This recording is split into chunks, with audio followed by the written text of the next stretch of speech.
Qui veut comprendre comment l'homme fonctionne? Assieds-toi bien, on va plonger. Regarde ton voisin, dis on va plonger. Qui est venu avec son maillot? Faut pas plonger un veste, hein? Ça sera bizarre. Qui est venu avec son maillot de bain? Dis avec moi, on va plonger.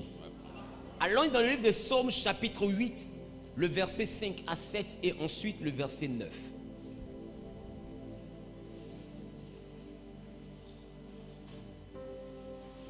Nous la parole de Dieu.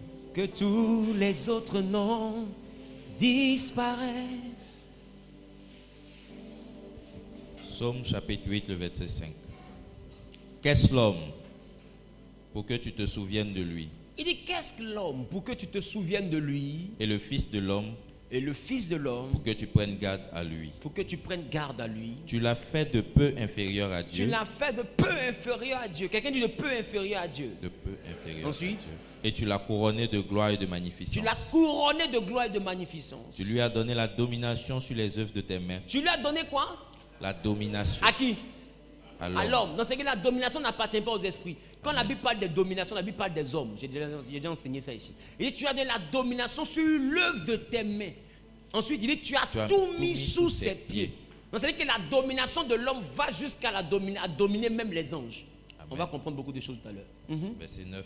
Les oiseaux du ciel et les poissons de la mer, tout ce qui parcourt les sentiers des mers. Alléluia. Amen. Il dit, tu domines sur les oiseaux du ciel aussi. Tu domines sur les poissons de la mer et sur tout ce qui parcourt les sentiers de la mer. Quelqu'un dit les sentiers. Les sentiers. Assieds-toi dans la présence de Dieu. On parle des poissons et on parle aussi des sentiers. Mais ici, il est question réellement d'une grosse interrogation. Vous voyez qu'à partir du verset 5, on commence par qu'est-ce l'homme? Qu'est-ce l'homme? On se comprend? Amen. Qu'est-ce que l'homme pour que tu te souviennes de lui? Ou le fils de l'homme pour que tu prennes garde à lui? Donc vous voyez que c'est un pan qui ressort de deux interrogations. Amen. Amen. L'homme est le fils de l'homme. Mais il dit plus tard, tu l'as fait de peu inférieur à toi. Je veux t'envoyer à réaliser qu'en tant qu'être humain, il y a des choses que tu dois accepter dans ta vie. Amen. Dis avec moi, je dois accepter. Je dois accepter. Assieds-toi bien, je vais parler. Nous sommes encore dans le grand thème sur le surnaturel. La Bible dit, une question va être posée. Qu'est-ce l'homme pour que tu te souviennes de lui? Il dit, tu l'as fait de peu inférieur à toi. Tu l'as couronné de gloire et de magnificence. Après, il dit quoi? Tu as tout mis sous ses pieds. Amen. Tu lui as donné la domination sur l'œuvre de tes mains. Est-ce que vous savez que dans le livre de Genèse, il y a eu un problème? Quand on parle réellement de la rébellion qu'il y a dans le ciel, la rébellion a été présente dans la Bible, sinon dans le ciel, sur le projet de la création de l'homme. Amen. La Bible dit, le premier jour, Dieu crée le ciel et la terre, il n'y a pas de problème. Dis avec moi, il n'y a pas de problème. Il n'y a pas de problème. Dieu crée la mer, il n'y a pas de problème. Il n'y a pas de problème. Dieu crée les animaux, il n'y a pas de problème. Dieu crée la verdure, il n'y a pas de problème. Dieu crée les astres. Dis avec moi, il n'y a pas de problème. Il n'y a pas de problème. Le 6e jour, Dieu dit, faisons l'homme à notre image. Et en Apocalypse, on nous explique qu'il y a eu guerre dans le ciel. Et là-bas, Satan n'a pas été fort, il a été précipité. Et la Bible dit, les anges ont dit, malheur à la terre et à la mer. Car le diable est descendu vers vous, animé d'une grande colère, sachant qu'il a peu de temps. La chose que je t'envoyais à remarquer, c'est qu'au moment où on le chasse du ciel, la terre existe et la mer existe. Amen. Est-ce que je parle à quelqu'un? Amen. Ça veut dire que la guerre a eu lieu après la création de la terre et de la mer. Or, la mer a existé quand Dieu a commencé à travailler sur la terre. Dieu a séparé le sec des amas des eaux et il a appelé l'amas des eaux mer. Et il a appelé le sec terre. Donc ça veut dire que les choses ici-bas existaient déjà. Amen. Quand le diable va être précipité dans notre dimension. La chose que vous devez comprendre, c'est que l'homme est un projet tellement délicat qu'il a suscité un mouvement dans le ciel. Peut-être que vous ne savez pas qui on appelle Lucifer, mais Lucifer vient de luciférer, le porteur de lumière. On se comprend? Amen. Donc celui qui portait la lumière, et la Bible l'appelle le chérubin protecteur du trône. Il était un peu comme le chef des anges. Il était élevé en dignité dans le ciel.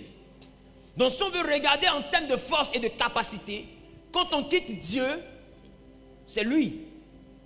Maintenant Dieu envoie un projet. Ce projet, c'est que un être existe, mais ce être-là n'est pas un ange. Ce être-là est un homme. Et Dieu présente le projet, et dans le ciel, les gens lui demandent, homme là, on ne comprend pas trop ce que ça signifie. Dieu dit en réalité ce que ça signifie, c'est que l'homme qui va venir là, il sera mon image et ma ressemblance. Ton image et ta ressemblance. Dans la dimension de l'image, ça parle de l'esprit. Dans la dimension de la ressemblance, ça parle du corps. C'est pourquoi Adam et Ève ont été formés à l'image de Dieu, ont été créés à l'image de Dieu. Mais Adam a été formé à l'image de Dieu. Ève a été formée à l'image d'Adam. Est-ce que je parle à quelqu'un? Amen. Est-ce que je parle à quelqu'un? Amen. Donc vous voyez que dans la formation, il y a une certaine chronologie. Toi aujourd'hui, tu as l'image de Dieu, mais tu as la ressemblance de tes parents. Tous les hommes ne sont pas à la ressemblance de Dieu. Nous sommes à l'image de Dieu. On peut y aller? Amen. Quelqu'un dit l'image de Dieu. L'image de Dieu. Quelqu'un dit bien l'image de Dieu. L'image de Dieu. Quelqu'un dit bien l'image de Dieu. L'image de Dieu. Ah, je n'entends pas. L'image de Dieu. Quand on parle réellement de créer, on parle réellement de bara. Bara qui parle réellement de faire exister. Mais ça parle beaucoup plus de quelque chose qui est immatériel. Quand on parle de former, on parle de yatsar.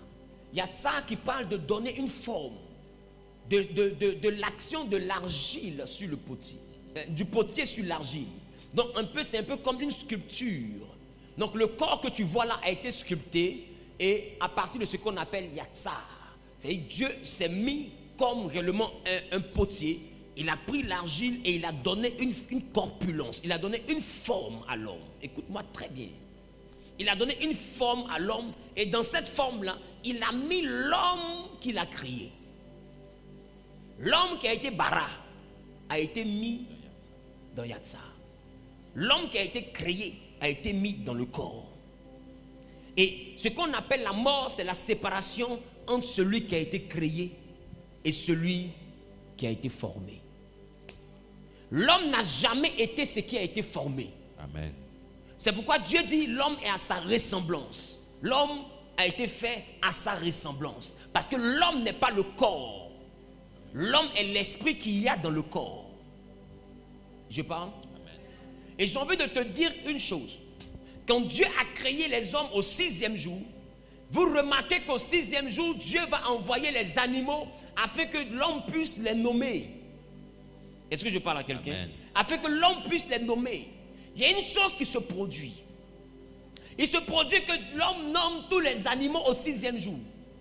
Mais le 7e jour, Dieu se repose. La Bible n'a jamais dit que ça a été au 8e jour. Amen. Ça veut dire que dans le même 6e jour, Dieu a formé l'homme. Dans le même 6e jour, il a créé l'homme. Dans le même 6e jour, il a formé l'homme. Dans le même 6e jour, il a dit qu'il n'est pas bon que l'homme soit seul. Il a formé la femme. Dans le même 6e jour, l'homme a nommé les animaux. Dans le même 6e jour. Ma question est de savoir comment l'homme peut faire tout ça le même jour. Est-ce que je parle? Amen. Est-ce que je parle? Amen. Je parle à quelqu'un? Amen. Je parle à quelqu'un? Amen. Et ce que je vais t'envoyer à comprendre, Dieu crée l'homme à son image, il forme un corps pour l'homme et il met l'homme qu'il a créé dans le corps qu'il a formé pour lui. Et la chose qui se passe, c'est que quand il met le souffle, l'homme devient un être vivant. Donc l'homme est tripartite. L'homme est corps, âme et esprit. ce que tu appelles l'âme est né lorsque l'esprit a eu la fusion avec le corps. Donc, l'homme est donc le corps, l'âme et l'esprit. Mais plus tard, quand Dieu crée les animaux, quand Dieu forme les animaux, la Bible parle encore de ces animaux-là que Dieu, à qui Dieu donne naissance, mais à partir de ce qu'on appelait Yatsar. La Bible dit Dieu forma les animaux. Au même titre qu'en Genèse 2,7, Dieu forma un corps à l'homme. Tu vois que c'est la même action de formation. Et c'est le même hébreu, Yatsar, qui est utilisé dans les deux cas. Donc en réalité, c'était l'action du potier sur l'argile. Donc dans le cas de l'homme, le potier a formé un corps que nous voyons comme ça. Et qu'est-ce qu'il a fait? Il a pris l'homme esprit qu'il a mis à l'intérieur et le vase là a commencé à bouger. Maintenant, en ce qui concerne les animaux, Dieu a fait Yatsar, il a formé, mais Dieu n'a pas mis d'esprit à l'intérieur. Amen. Ce que je vous aimerais comprendre, c'est que l'homme a été celui-là. Pourquoi il domine sur la terre? Parce que l'homme a été celui-là par qui la vie a commencé sur la terre. Amen.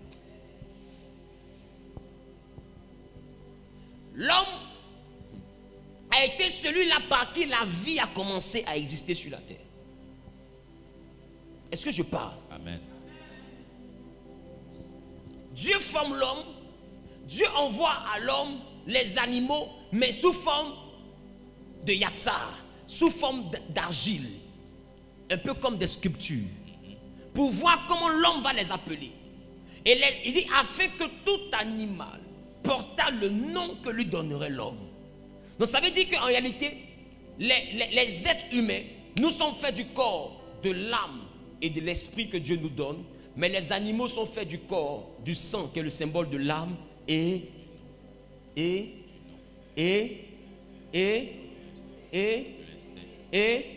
du nom que l'homme lui donne. En réalité, nommer une chose, c'est la faire exister. Amen. La capacité à nommer, c'est la capacité à faire exister. C'est la capacité à faire vivre. Et ce que tu nommes, laisse-moi te dire, ce que toi tu as nommé ne peut pas te dominer. Amen. La chose à laquelle tu as donné un nom ne peut pas te dominer. C'est la raison pour laquelle il faut faire attention au nom que tu donnes aux différentes choses. Amen. Parce que quand l'homme a regardé le serpent, il a appelé serpent. Mais bizarrement, serpent signifie celui qui rampe. Celui qui se déplace sur le ventre. Mais plus tard, on voit que en Genèse chapitre 3, le verset 1, la Bible dit que le serpent était l'animal le plus rusé. Ça c'est au verset 1. Il dit à la femme, donc après ça il y a désobéissance. Après ça Dieu arrive, Dieu crée le châtiment. Et dans le châtiment, Dieu dit au serpent, comme tu as fait cela, tu vas te déplacer désormais sur ton ventre, c'est-à-dire que tu vas ramper. Et tu vas te nourrir de la poussière. Qui se rappelle de ça? Amen. Maintenant ma question, si Dieu dit au serpent, maintenant ton châtiment, c'est que tu te déplaces sur ton ventre. Ça veut dire quoi? Il avait des pattes. Ça veut dire qu'avant il ne se déplaçait pas sur le ventre. Maintenant ma question, comment est-ce que quelqu'un qui ne se déplace pas sur le ventre, l'homme l'appelle celui qui se déplace sur le ventre? Et bizarrement, le nom que l'homme a donné au serpent a fini par devenir la manière dont le serpent se déplace. Je suis en train de te dire, la situation que tu vis, le nom que tu lui donnes te permettra de la faire résider dans ta vie ou bien de la déplacer hors de ta vie. Amen. Ça veut dire que le nom que l'homme a donné au serpent était une prophétie. Est-ce que je parle? Amen. C'est la raison pour laquelle vous allez voir que David et Goliath, avant de se toucher, le combat n'a même pas été physique. La Bible dit qu'avant le combat, quand Goliath s'avançait, Goliath le maudissait par des imprécations, par des incantations. Vous n'avez pas lu? Amen. C'était un combat hautement mystique. Et pendant qu'il lui faisait ces incantations, David aussi libérait des paroles. Il disait à David, je vais te tuer. David dit, moi je vais donner ta tête là à manger aux oiseaux du ciel. Donc c'était parole contre parole. Et il parle, il fait des incantations. Et David lui dit, toi tu viens avec la lance, le javelot, mais moi je viens au nom de l'Éternel. Donc vous voyez que c'était des paroles contre paroles. Goliath n'est pas mort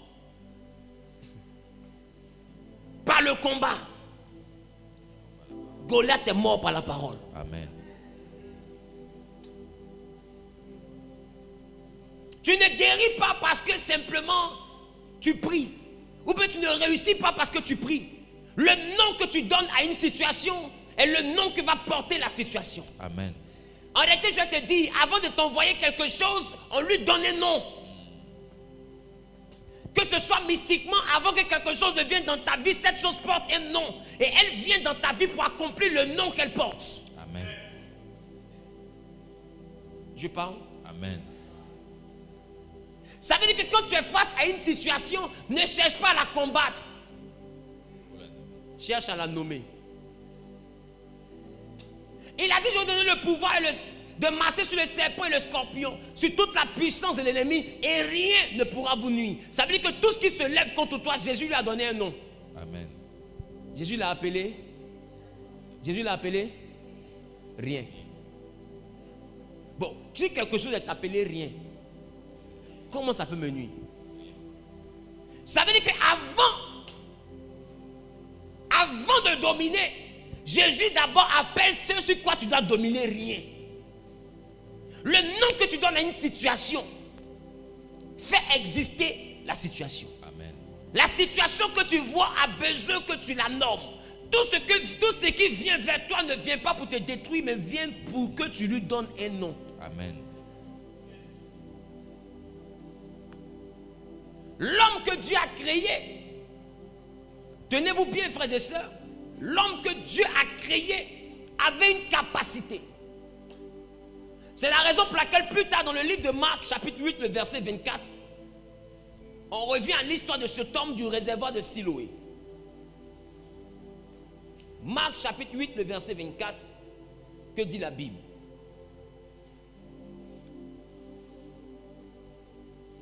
Aussitôt, le père de l'enfant s'écria, oui, je crois, oui, viens au secours de mon incrédulité. oui, Jésus, oui, voyant accourir la foule, oui, menaça l'esprit impur et lui dit, oui, esprit muet et sourd, oui, je te l'ordonne, oui, sors de cet enfant et n'y Mhm. rentre plus.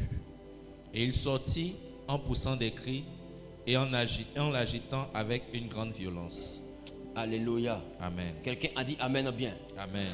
Quelqu'un a dit amen bien. Amen. Donc, vous voyez ici que pour chasser un esprit, Jésus l'a appelé, Jésus l'a nommé. Même pour guérir l'homme qui était le fou de Gadara, avant de chasser les esprits, Jésus va demander, quel est ton nom?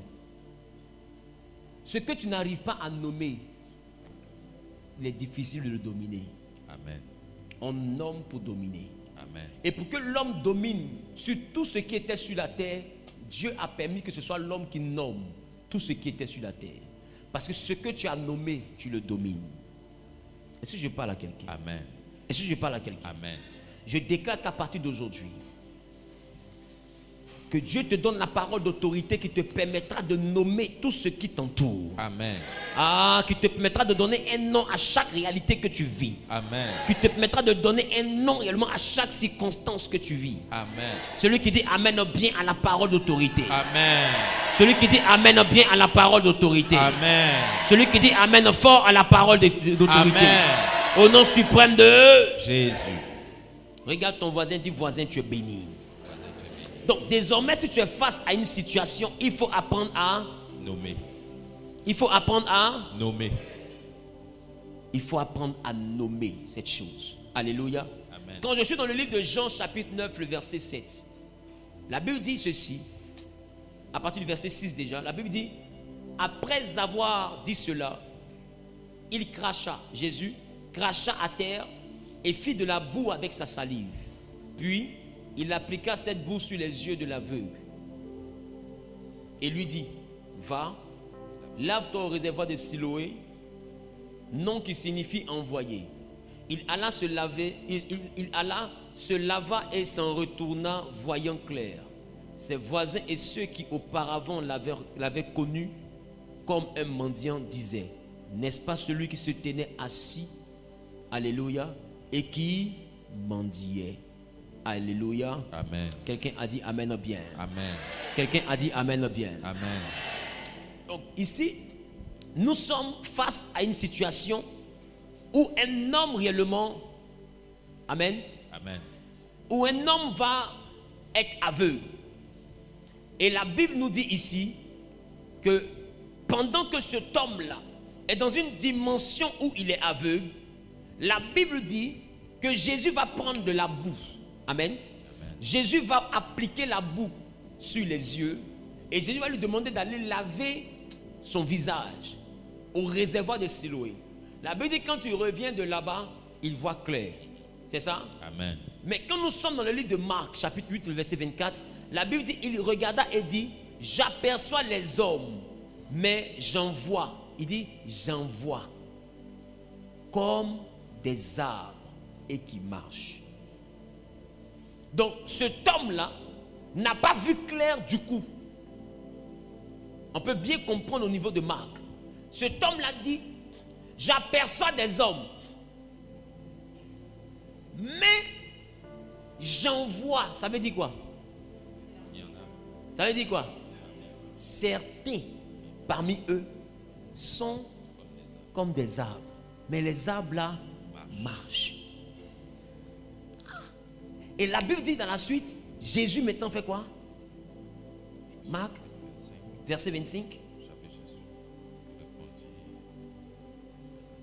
Jésus lui mit de nouveau les mains sur les yeux. Jésus mit de nouveau les mains sur les yeux. Et quand l'aveugle regarda fixement, Et quand l'aveugle regarda fixement, il fut guéri et vit tout distinctement. il fut guéri et vit tout distinctement. Maintenant, ma question. Cet homme est censé être un aveugle de naissance. C'est ça? C'est ça? C'est ça. C'est ça? C'est ça. Maintenant, ma question. Un aveugle de naissance. Comment un aveugle de naissance fait pour reconnaître un arbre? Question. Non. Quelqu'un m'a pas compris. Normalement, un aveugle de naissance, quand il ouvre les yeux, il n'a jamais vu un arbre. Il doit nous demander, nous qui voyons depuis on est petit là, ça là, c'est quoi? Et puis on lui dit, quand tu entendais arbre là, c'est ça là qui est là. Mais un aveugle de naissance dit à Jésus, je vois les hommes, mais il y en a parmi qui sont des arbres, et les arbres là marchent. Ça veut dire que cet homme, depuis son état d'aveugle, connaissait les arbres. Amen. Mais il n'avait jamais vu les arbres avec ses yeux physiques. Il avait déjà vu les arbres.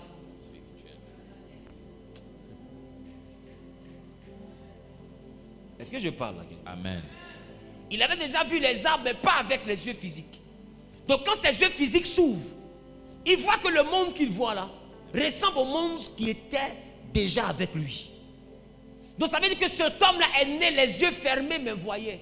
Et c'est parce qu'il voyait et que ses yeux physiques étaient fermés que Jésus lui dit, va te laver au réservoir de Siloé. Mais bizarrement, il s'en va sans que quelqu'un ne l'accompagne.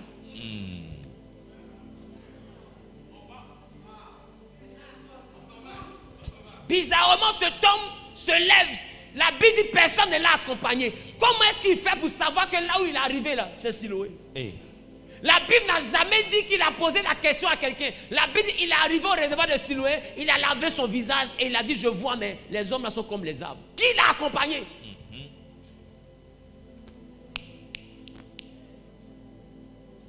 Ceux qui ont déjà vécu avec des aveugles savent que les aveugles ont une dimension de voyance. Amen. Il y a des aveugles qui arrivent à quitter Port-Boué pour aller à Djamé. Vérité. Et puis il sait que le bus où il est monté là c'est 11. Il sait qu'après tel nombre d'arrêts il est arrivé à 13 villes. Il sait qu'après tel nombre d'arrêts ici là c'est à Djamé. Comment il fait pour développer ça? Ils ont appelé ça le sixième sens. Mais en réalité c'est ça qu'est la véritable vue. Amen.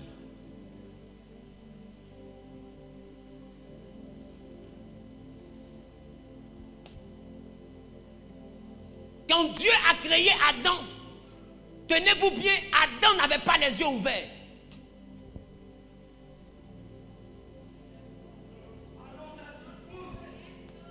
Adam était comme cet homme, avec les yeux fermés depuis la naissance, mais voyant clair.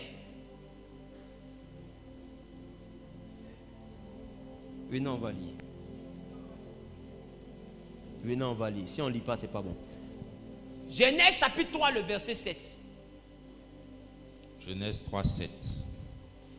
Les yeux de l'un et de l'autre s'ouvrirent. Les yeux de l'un et de l'autre s'ouvrirent. Il connut qu'ils étaient nus. Il connut qu'ils étaient nus. Et ayant cousu des feuilles de figuier, Et ayant cousu des feuilles de il figuier, s'enfit des ceintures. il s'enfuit des ceintures. Dieu bénisse sa parole. Amen. Je veux quelqu'un qui est Adam. Tu es béni, viens. Toi, tu ne seras pas Adam, mais tu seras David. Que Dieu te bénisse, tu peux t'asseoir. On apprécie Dieu pour sa vie. Amen. Là, tu as les yeux ouverts. Là, il a les yeux ouverts. C'est ça? C'est ça? Amen. Ferme les yeux. Fais comme si tu portes quelque chose à la bouche que tu manges. La Bible dit quand ils ont mangé, leurs yeux s'ouvrirent. Et ils connurent qu'ils sont nus. Ça veut dire qu'ils n'avaient pas d'habits, mais comme les yeux étaient fermés, ils ne voyaient pas. Parce que dans le monde spirituel, on ne voit pas la nudité, on voit les esprits. Amen. Ça veut dire que Adam voyait, mais pas avec les yeux du corps. Adam voyait avec des yeux de l'esprit. Parce que la Bible dit c'est là que les yeux s'ouvrirent et ils connurent qu'ils sont nus. Mais avant que ces yeux-là, avant que la Bible dit que ces yeux-là se sont ouverts, souvenez-vous que Adam a vu les animaux. Avec quoi il a vu si ces yeux-là n'étaient pas ouverts?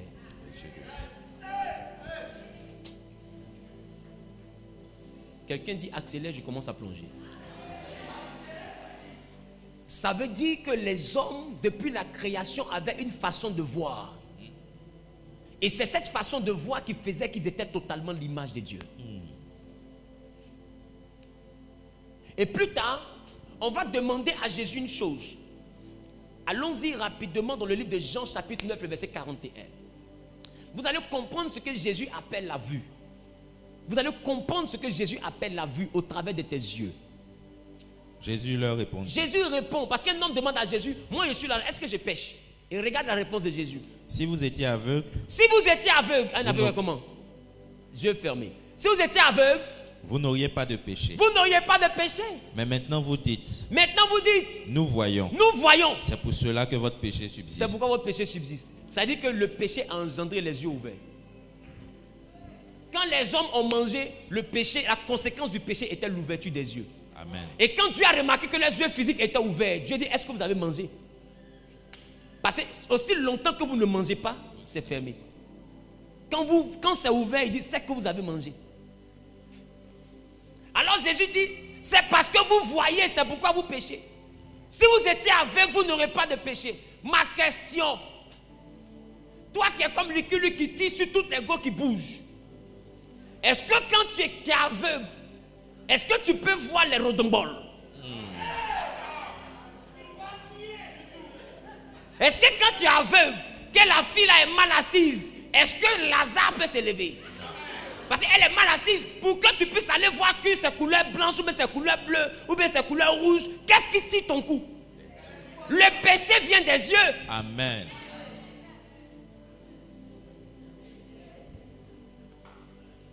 Tout le péché de l'humanité tire sa source des yeux. Alors ce qu'on appelle la connaissance du bien et du mal est dans les yeux. Amen. La peur vient des yeux. Tout ce que vous vivez, que vous ressentez, vient de ce que les yeux communiquent à votre cerveau. Amen.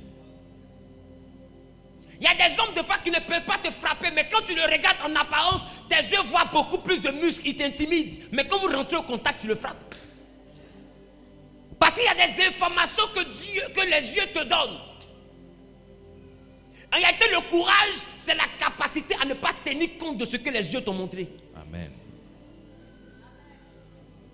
Ce qui te fait croire que l'impossibilité est impossible, c'est ce que tu vois. Aïe, aïe, aïe, aïe, aïe. La conséquence, Jésus dit, c'est parce que vous voyez que votre péché subsiste. C'est-à-dire que quelqu'un qui est là, il se promène, il ne passe pas son temps à regarder est-ce que cette telle fille est belle, cette fille n'est pas belle. Est-ce qu'il va être un homme qui cherche femme? Mais c'est un homme qui dit, hey,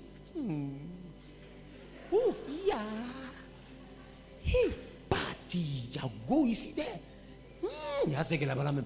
Qu'est-ce qui fait qu'il entend et regarder tout ça? C'est ses yeux. C'est ses yeux. Qu'est-ce qui le mène en problème? Ses yeux. Tout vient des yeux. Jésus dit, c'est parce que vous voyez que votre péché subsiste.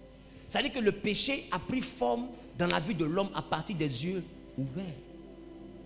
Est-ce que je parle à quelqu'un? Amen. Ça veut dire que Adam est venu avec les yeux fermés. Il dit, si vous étiez aveugle, vous n'aurez pas de péché. Ça veut dire que cet homme né aveugle, Jésus dit, c'est pas lui qui a péché. Vous souvenez-vous? Ils ont demandé à Jésus, qui a péché pour que cet homme-là soit né aveugle? Est-ce lui ou ses parents? Jésus dit, ce ne sont pas ses parents, ce n'est pas lui, mais c'est pour que la gloire de Dieu éclate. Et plus tard, Jésus dit, c'est parce que vous voyez que votre péché subsiste. Ça veut dire que le péché est dans les yeux. Est-ce que je parle à quelqu'un? Amen. Tu veux dominer le péché, domine tes yeux. Surveille tes regards. La jalousie est dans les yeux.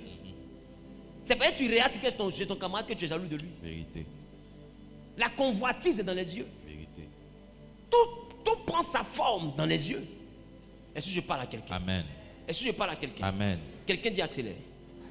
Quelqu'un dit avançons. Avançons. Quelqu'un dit avançons. Avançons. Donc, vous voyez maintenant que l'homme était une entité qui arrivait à se déplacer sans que les yeux physiques ne soient ouverts.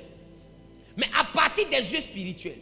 Maintenant, ma question, quand les hommes sont censés être dans leur village et vont faire une réunion dans un autre village, spirituellement parlant, dans le monde spirituel, par l'entremise de la sorcellerie, se déplacent-ils avec le corps physique ou se déplacent-ils avec le corps spirituel? Le corps spirituel. Maintenant, ma question, quand ils sont au village en esprit en train de faire la réunion, est-ce que c'est avec les yeux de leur corps physique qu'ils vous regardent? Non. Est-ce que le corps physique n'est pas couché à la maison? Est-ce que les yeux du corps physique ne sont pas fermés?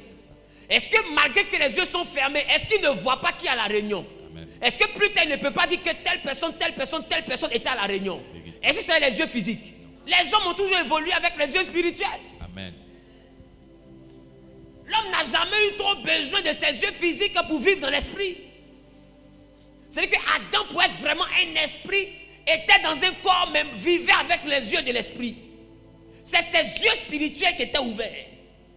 Donc Adam vivait tout en restant connecté au monde spirituel. Et le péché l'a enlevé du surnaturel pour le plonger dans le naturel. Est-ce que je parle? Amen. Non, normalement, quand Jésus te donne la victoire sur le péché, ça doit t'enlever du naturel pour te remettre dans le surnaturel. Amen. Voilà pourquoi la Bible dit, c'est ceux qui sont conduits par l'Esprit de Dieu qui sont enfants de Dieu.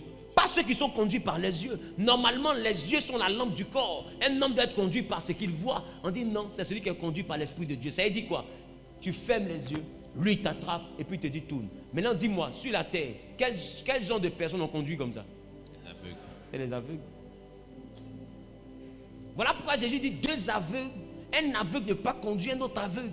Parce qu'en réalité, pour être conduit par Dieu, il faut devenir aveugle. Il faut que ces yeux-là, tu ne leur fasses plus confiance. Et que tu fasses confiance aux yeux qu'il y a à l'intérieur. C'est pourquoi, prends le temps, remarque. Il y a des choses que tes yeux qui sont à l'intérieur voient. Mais tu ne crois pas trop parce que tes yeux d'ici n'ont pas vu. Alors qu'est-ce que tu fais? Tu doutes. Mais après, ça se réalise. Amen. Les yeux qui sont à l'intérieur ont une capacité. C'est de voir même les choses à venir. Amen. C'est pourquoi quand Adam a regardé le serpent, spirituellement parlant, il a appelé celui qui rampe. En réalité, c'était une parole prophétique qui disait que dans le futur, toi, tu ne vas plus te déplacer sur tes bras, mais tu vas te déplacer sur ton ventre. Amen. Donc, il a appelé automatiquement celui qui se déplace sur le ventre avant que le serpent ne se déplace. Ça veut dire que dans le monde de l'esprit, il y avait une prédestination. Donc celui qui est spirituellement assis peut voir des choses qui doivent arriver. Amen. Oh. L'homme que Dieu a créé n'est pas un homme que les événements surprennent. L'homme que Dieu a créé, spirituellement parlant, ne peut pas l'attacher pour le manger en sorcellerie. Pourquoi? Parce que lui-même, il est un esprit. Amen. Mon ami, chien, moi, il n'est pas chien. Avec moi, chien, moi, il n'est pas chien. Chien mange pas chien. Lui-même, il est esprit. Donc, comment toi tu fais pour le prendre pour faire poulet de Tabaski ou même poulet de Pâques dans le monde de la sorcellerie. Comment tu fais? Est-ce que je parle à quelqu'un? Amen. Tu dois devenir l'homme que Dieu a créé. Amen. L'homme que Dieu a créé n'est pas ce que tu es en train d'être. L'homme que Dieu a créé ne peut pas être dominé. Amen. L'homme que Dieu a créé est un dominateur. Et pour dominer, on domine avec la dimension de l'esprit. Quand les yeux physiques se sont ouverts, les yeux spirituels se sont fermés. C'est la raison pour laquelle prenez le temps de remarquer. À chaque fois que tu veux te mettre en esprit, tu as besoin, pour te concentrer, tu as besoin de fermer les yeux.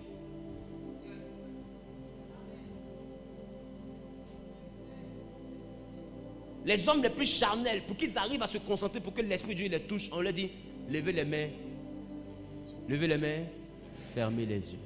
Pourquoi on te demande de fermer les yeux? Parce que les yeux qui se ferment activent le surnaturel.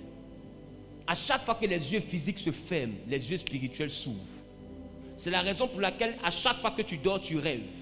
Parce que le rêve, c'est la vie de ton esprit.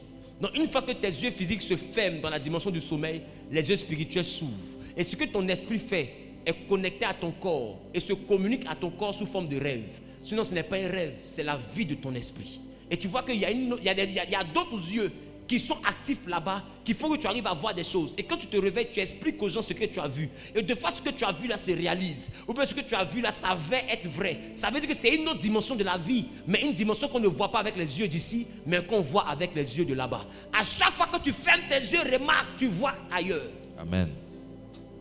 Parce que la fermeture des yeux physiques enclenche l'ouverture des yeux spirituels.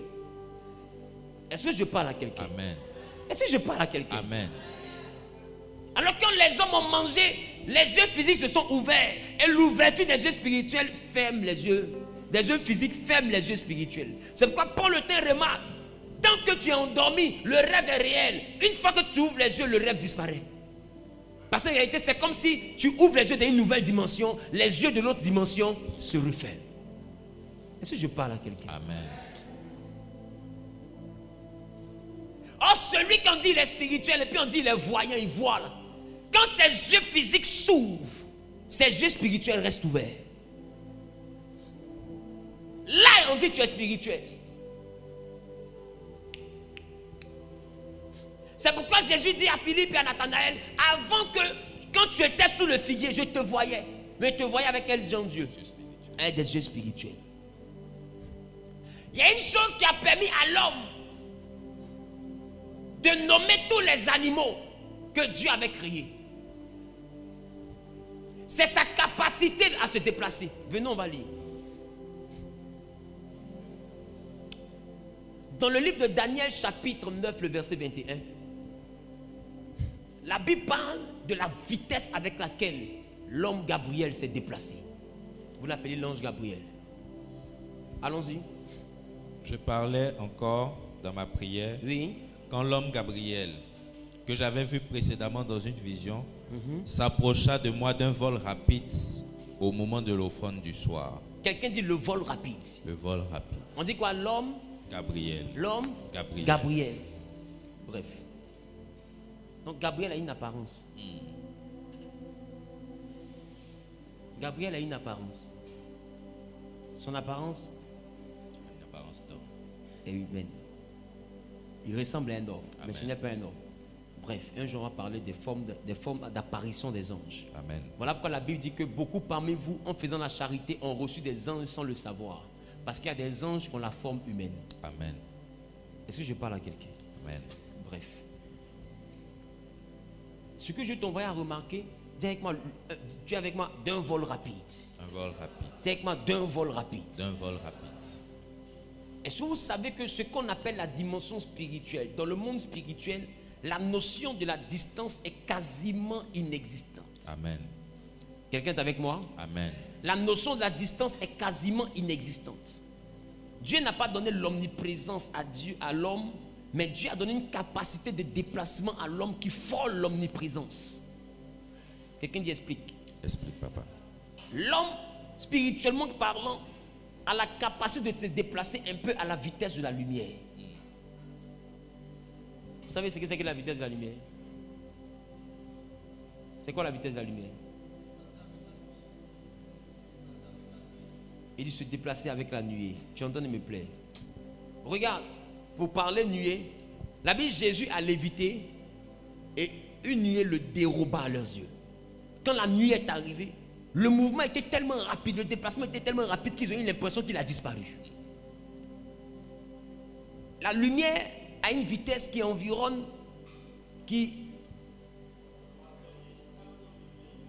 300 millions de mètres par seconde. Donc imaginez un peu la vitesse à laquelle ça part.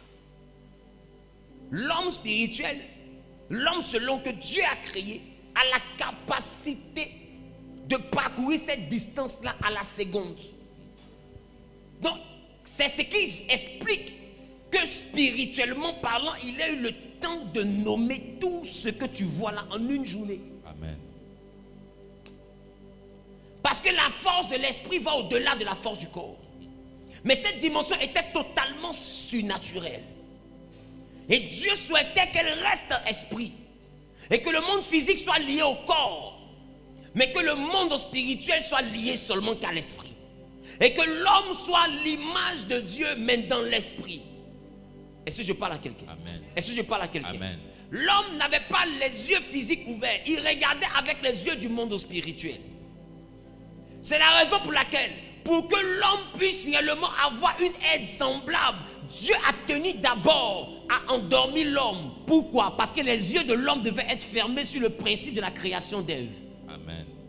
C'est pourquoi prenez le temps de remarquer. Aujourd'hui, les hommes avec leur intelligence, il y a une chose qu'ils cherchent à faire, c'est créer l'homme. S'ils avaient assisté à ça, l'homme aurait su comment créer l'homme. Voilà pourquoi il était important que Adam s'endorme pour que Ève existe. Pour ne pas que Adam sache comment Ève a été faite et que Ève, même qu'on est en train de faire, ne sache pas comment on l'a fait. Parce que Dieu sait que si Adam voit, Adam peut reproduire. Amen. Est-ce que je parle à quelqu'un? Amen. Ce que je suis en train de te dire est très délicat. Donc nous sommes dans une dimension où le monde spirituel ne pense pas que si ton village est à 70 km, donc ton village est loin, donc tu es à Abidjan, tu es caché. Non, le village et puis Abidjan, c'est la même distance. Si je te parle de vitesse de la lumière, quand on te parle de 300 000 et quelques mètres par seconde, ça veut dire que ton village là, quelqu'un quitte ton village spirituellement pour arriver chez toi en moins d'une seconde. Et ce que je vous envoie à remarquer aussi, les rêves que vous faites, qui vous paraissent comme étant des films que vous voyez durant toute la nuit, ne durent que de courts instants. Mais le monde de l'esprit est un monde où la notion de temps est quasiment inexistante. Donc, quand tu regardes une heure là-bas, ça fait comme si c'était 1000 heures ici. Est-ce que quelqu'un me comprend un peu? Amen. Est-ce que quelqu'un me comprend un peu? Amen. Donc un jour là-bas est comme 1000 ans ici. Donc dans le monde spirituel, ce que tu appelles une seconde dans le monde spirituel te paraît comme de fois même être toute la nuit. Est-ce que je parle à quelqu'un? Amen. C'est des notions de temps carrément différentes. Et j'ai envie de te dire, dans le monde spirituel, les endroits sont interconnectés. C'est pourquoi prends le temps, tu remarques qu'il y a des rêves que tu fais où tu es dans un quartier, mais quand tu ouvres la porte, tu es dans une autre commune. Ou bien quand tu ouvres la porte, tu te retrouves dans une maison, mais qui n'est pas la maison où tu étais, mais qui est directement comme si c'est une autre pièce de ton village. Une maison qui était au village. Qui en a vécu ça? Amen. Ou bien on te poursuit, tu tournes dans un couloir et tu arrives dans un endroit où tu étais quand tu étais encore enfant. Ça n'a plus rien à voir là où on te poursuivait. Il y a des portes qui te mettent dans certaines dimensions. Amen. Parce que les dimensions se chevauchent dans le monde spirituel. Il n'y a pas la notion de la distance. Non, un homme qui est spirituel ne dit pas moi je ne vais pas au village parce qu'il y a sorciers. Il comprend que les sorciers sont élus à Abidjan. Et c'est pourquoi vous voyez que des gens sont en Europe, mais la vieille qui n'a jamais été à l'aéroport arrive à le tuer. Et puis elle t'explique comment elle a tué, et puis c'est cohérent. Pourquoi? Parce que spirituellement parlant, elle arrive là-bas d'un vol rapide. Quelqu'un dit le vol rapide. Le vol rapide. Je parle. Amen. L'homme que Dieu a créé a cette capacité de déplacement.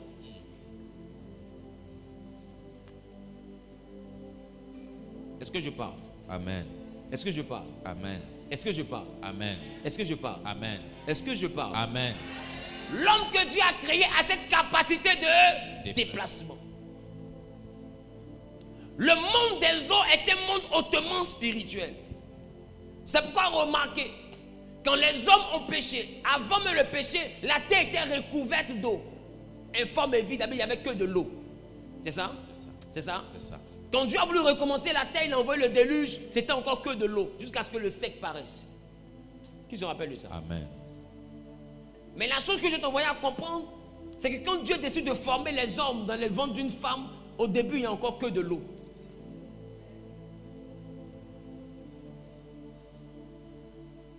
Qui comprend ce que je dis? Amen. Et dans l'eau qu'il y a dans le ventre de la femme, se tisse le corps de celui qui va vivre. Et pour que ce corps-là quitte, j'appelle ça l'usine. Quitte, c'est pas toi, hein. Quitte l'usine de fabrication du corps, qui est les entrailles, pour venir dans le monde physique, la femme fait ce qu'on appelle perdre les os.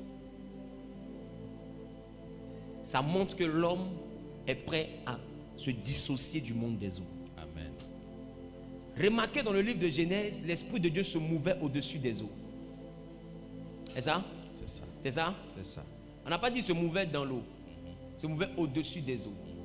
Quand vous prenez le temps de lire encore dans la suite, vous voyez que Dieu met son esprit en Adam.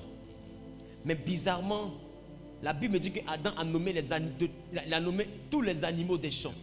Mais la Bible ne me dit pas qu'il a nommé les animaux de l'eau. La Bible ne parle pas des poissons de la mer. Amen. La Bible parle des animaux. Mais Dieu lui a donné la domination sur les poissons de la mer. Et Dieu lui a donné la domination sur tous ceux qui passent par les sentiers de la mer. C'est autre chose le monde des eaux. Je vais prendre le temps de vous expliquer ce qui se passe au niveau de l'eau. Et Dieu lui donne la domination. Mais ce que je t'envoyais à réaliser, c'est que quand l'homme chute, plus tard, la captivité de l'homme est symbolisée au temps de Jacob comme la captivité en Égypte. Et le salut est symbolisé comme Canaan, la terre promise. Et vous remarquez que dans la dimension, nous sommes quoi? Nous sommes des personnes qui sont dans une forme de captivité, sous forme un peu comme l'Égypte, qui dominait le peuple d'Israël. Et cette captivité était normalement celle que le diable manifestait sur nous dans le temps. Et vous allez remarquer que celui que Dieu envoie pour délivrer le peuple d'Israël en Exode s'appelle Moïse, ce qui signifie sauver des eaux. Et vous remarquez que pour que l'enfant soit envoyé, avant de rentrer dans la maison de Pharaon, on l'a posé sur les eaux.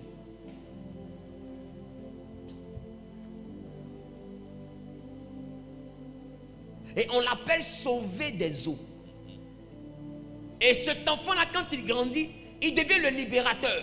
Mais quand il devient le libérateur et qu'il sort de Canaan, bizarrement, il y a de l'Égypte, il y a deux chemins. Il y a un chemin où il n'y a pas de mer. Et il y a un chemin où il y a la mer. Le chemin où il n'y a pas la mer est un raccourci. Israël dit normalement, si on passe par ce chemin où les chars sont allés prendre Jacob, au temps de Joseph, il n'y a pas eu de bateau, il y a eu des chars. Donc il y avait un chemin terrestre qui menait à Canaan. On peut passer par ce chemin-là, c'est le raccourci. Dieu dit non, ne passez pas par le chemin sec. Passez là où il y a l'eau. Pourquoi? Parce que Dieu voulait un contact avec le monde aquatique. Amen. Mais remarquez une chose, quand ils arrivent au niveau du monde aquatique, Dieu ouvre la mer et il les fait passer dans le fond de la mer pour montrer la dimension de la chute de l'homme et comment l'homme a été englouti par une force. C'est pourquoi prenez le temps de remarquer, tous les hommes qui ne sont pas affranchis par le Seigneur Jésus, il y a une chose qui les fatigue, c'est le monde de l'eau. Amen. Les esprits qui contrôlent la terre aujourd'hui sont des esprits, les plus puissants sont les esprits qui sortent de l'eau.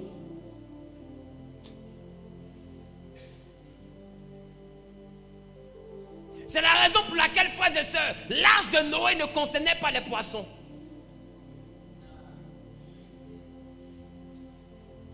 Les eaux du déluge pouvaient tout détruire, sauf les habitants de l'eau. Il y a un mystère qu'il y a dans l'eau. Moïse s'appelle sauver des eaux. Le chemin, c'est qu'il doit passer par l'eau. Le désert, c'est un endroit qui est privé d'eau. Et après qu'il sort du désert pour rentrer à Canaan, il doit traverser le Jourdain qui a encore de l'eau. Vous ne voyez pas qu'il y a des symboles de présence ou d'absence d'eau. Et plus tard, dans le désert, celui qui gênait l'eau était un rocher. Or, Christ est le rocher du désert. Donc tu vois que l'eau prend sa source désormais dans le désert, mais pas le Seigneur. Il gênait une nouvelle forme d'eau. C'est pourquoi il dit à la Samaritaine, si tu bois de l'eau que moi j'ai à te donner, des sources d'eau vive jailliront de ton sein. Pourquoi? Parce que les eaux qui engloutissent la terre ont une autre définition depuis un moment. Et comme l'Esprit de Dieu se mouvait au-dessus des eaux, vous allez remarquer qu'au temps de Moïse, ils sont passés dans l'eau, mais l'eau ne les a pas touchés. Ils ont traversé la mer à sec. Non, le sol était sec. Ils n'ont même pas touché une goutte de mer. Mais ils étaient dans le fond de la mer. Et ils ont traversé. Amen. Deuxième passage. Vous remarquez que pour entrer à Canaan, Dieu dit à Josué, mettez 12 pierres dans le Jourdain. Et encore le Jourdain se sépare. Et pour entrer à Canaan, il ne touche pas encore l'eau. Remarque que durant ce passage-là, personne parmi eux n'a touché l'eau. Mais quand on arrive au temps de Jean-Baptiste, on constate une chose. Pour que la nouvelle naissance arrive, nous devons replonger dans l'eau avant de ressortir. Le symbole de l'Ancien Testament où les eaux engloutissent. Mais pour que le Nouveau Testament arrive, il faut que nous sortons des eaux qui avaient englouti. Amen. Et quand nous sommes dans cette dimension de celui qui sort des eaux, qui sort de cette possession, on appelle ça la nouvelle naissance. Amen. C'est pourquoi la naissance dans le monde spirituel se fait par les eaux. Quand on sort de cette dimension, vous voyez que Jésus-Christ de Nazareth, on ne l'a pas beaucoup vu dans l'eau. La seule fois où on l'a vu, c'est la dimension où il partait se faire baptiser. Pourquoi? Parce que l'ancienne création est symbolisée par Adam. Or, Adam a échoué. Non, il est le symbole de tout ce qui avait été englouti. Donc, le Seigneur Jésus, qui est le deuxième Adam, doit être englouti et ressorti de cet engloutissement. Amen. C'est la raison pour laquelle, pour ressusciter aussi avec lui, nous devons aussi rentrer dans la dimension de l'engloutissement qui est l'ancienne vie et sortir avec la nouvelle vie. La Amen. Vie chrétienne commence d'abord par l'initiation du baptême. Amen. Il te faut sortir des eaux. Mais bizarrement, la Bible dit que les disciples de Jésus ont baptisé, mais Jésus lui-même n'a jamais baptisé. Or, Jean-Baptiste a dit, celui qui vient après moi est plus puissant. Il vous baptisera d'esprit et de feu. La seule que je devrais comprendre maintenant, quand Jésus-Christ de Nazareth sort de l'eau, il y a une chose qui se passe, c'est que la colombe se pose sur lui. Mais dans la suite, remarquez, soit il est dans une barque, sur l'eau, comme Moïse qui était dans une corbeille, sur l'eau, ou il est en train de marcher sur l'eau. Parce qu'en Genèse, l'Esprit de Dieu qui est descendu sur lui ne se mélangeait pas à l'eau. L'Esprit de Dieu était au-dessus des eaux. Est-ce que je parle? Amen. L'Esprit de Dieu était au-dessus des eaux. Il y a quelque chose que je suis en train d'essayer de vous faire comprendre. Est-ce que je parle à quelqu'un? Amen. Est-ce que je parle à quelqu'un? Amen. Donc, ça veut dire que le baptême de Jésus ne te donne pas accès à la dimension où on sort des eaux, mais le baptême que Jésus donne te donne accès à la dimension où on domine sur l'eau. Donc, avoir la domination sur la terre, ce n'est pas avoir la domination sur les habitants de la terre. C'est avoir la domination sur les habitants de l'eau. Parce que l'eau, dans notre dimension, a une sœur jumelle. La Bible, Dieu sépara les eaux d'en haut des eaux d'en bas. Et les eaux d'en bas n'ont jamais été visitées. L'Esprit de Dieu se mouvait au-dessus. Et il a mis une étendue. Ce qui est en haut là, l'étendue est appelée ciel. Mais les eaux d'en bas ont été appelées mer. Mais les eaux d'en haut ont été appelées comment?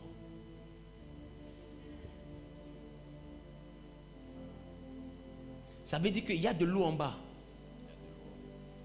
Il y a de l'eau en haut. Le monde aquatique est une porte vers les entités surnaturelles. Amen. C'est pourquoi l'initiation à la vie chrétienne se passe d'abord par la profondeur de l'eau et après la victoire sur les eaux. Aussi longtemps que tu ne comprends pas qu'en tant qu'homme créé à l'image de Dieu, ta première domination est d'abord aquatique. J'ai envie de vous dire, la richesse de ce monde n'est pas terrestre, elle est aquatique. Tu ne peux pas dominer sur la terre si tu ne domines pas les entités de l'eau. Amen. Jésus a besoin d'argent. Il dit à Simon-Pierre, prends ton hameçon et va pêcher. Le premier poisson qui sort, il y a de l'argent dans sa bouche. Comment un poisson se déplace, c'est l'eau. Comment un poisson se déplace, c'est l'argent. Essayez de comprendre. Ésaïe dit, quand les richesses de la mer se tourneront vers moi, les trésors des nations viendront jusqu'à moi. Ésaïe 60, verset 1 à 5. Il y a les trésors des nations qui ne viennent pas à toi tant que les richesses de la mer ne se tournent pas. C'est pourquoi le QG de l'obscurité, ce n'est pas la terre, c'est le monde des eaux. Parce que les eaux font vivre la terre. Amen. Aussi longtemps que la terre n'est pas arrosée par l'eau, la terre ne produit plus rien. Vérité. Qui remarque? Amen. Aussi longtemps que la terre n'est pas arrosée par l'eau, la terre ne produit plus rien. Pour que la terre puisse produire, il faut qu'on ajoute à la terre un autre élément qu'on appelle l'eau. Est-ce que je parle à quelqu'un? Amen. L'eau dans le monde spirituel, les eaux d'en haut, en réalité, c'est une semence qui vient du monde invisible. Aïe, aïe, aïe, aïe, aïe. Dieu compare la bénédiction à la pluie. Mais en Malachie, il dit qu'il ouvre les écluses des cieux, c'est ça?